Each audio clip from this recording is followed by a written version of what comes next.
Hello, and welcome to Continuum's ninth episode of Press Play, our web series that dives deep into extraordinary works of contemporary music in both their performance and in informative conversations with the artists who create the work. I'm Ryan Scott, Artistic Director and Percussionist. Since 1985, Continuum has had the tremendous fortune to explore new ideas in music in Toronto, which is home to many Indigenous people from across Turtle Island and has been a site of human activity for more than 15,000 years. This land is the territory of the Petun First Nations, the Seneca, and most recently the Mississaugas of the Credit River. The territory was the subject of the Dish with One Spoon Wampum Belt Covenant, an agreement between the Haudenosaunee Confederacy and Confederacy of the Ojibwe and allied nations to peaceably share and care for the resources around the Great Lakes. We are enormously grateful for the generosity of all Indigenous people who share this land with us and allow us to live and work here as uninvited guests. In this episode of Press Play, we feature Greed Machine, a duet exploring the natural resonance of piano and vibraphone written by American composer Alvin Singleton in 2003. But first we have a bonus work for you on the program. A 2-minute solo work titled Changing Faces by Mr. Singleton that was written as part of a collective of works written for young pianists. As both a concert pianist and a piano teacher, Jackie Leung believes that teachers should be sharing these types of works with their students and learning the pieces themselves. When I learned that Changing Faces was written for the young artist in mind, it really interested me because I work with young artists and I'm always interested in avenues that can introduce them to new composers outside of their familiar territory. It is important to me that young students who are taking the time and energy to learn how to play classical piano are exposed to composers of the 20th and 21st century, as this music can often reflect the times in which we live.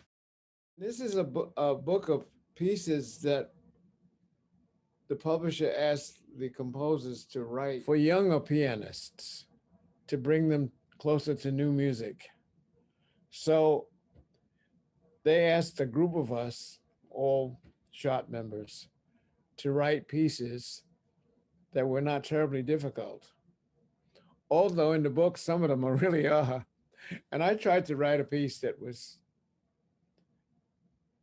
easy to play and also that appeals to the ear. Remember, there's a lot of repetition. Some people call it minimal. I'm not a minimalist. But I remember thinking that if you're sitting in, say, the office of a doctor or dentist, and you're looking at the wallpaper, and it begins to change. Not really change, but you imagine the changes. And I liken this piece to that.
Greed Machine explores the idea of sustain between the vibraphone and the piano.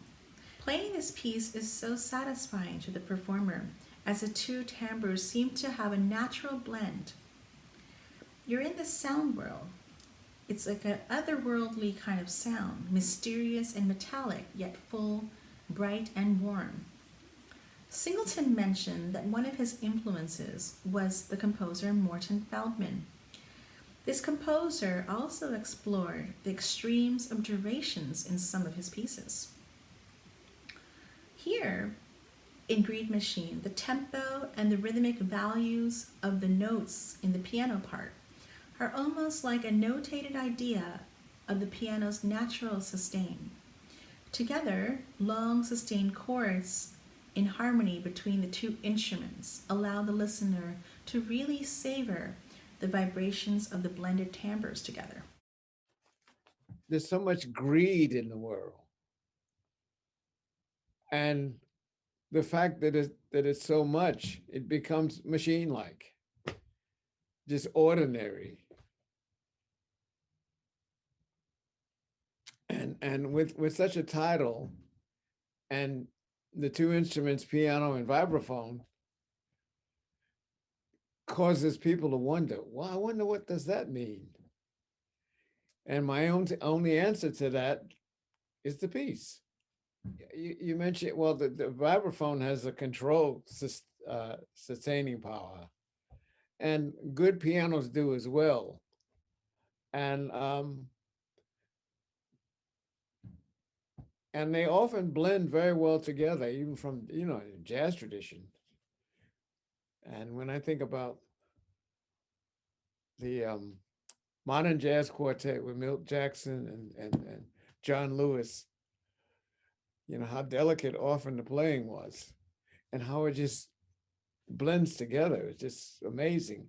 I mean, there are other instances as well, but that's always in my mind. Also, when I start to write a piece, I look for pieces that do the same thing or use the same instrumentation. But often I cannot find these pieces. And then I realize, hey, you're the only one who's thought about this.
Thank you for watching episode 9 of Press Play. Thank you, Jackie, for your incredible artistry, and thank you once again, Mr. Singleton, for joining us in conversation. Also, thank you to Matthew Fava and the Canadian Music Centre for providing us with a safe space to record. Visit our website, www.continuummusic.ca, to learn more on all our upcoming Press Play episodes and other projects. And if you like what we're doing, click the support button and make a donation now. Thanks for watching.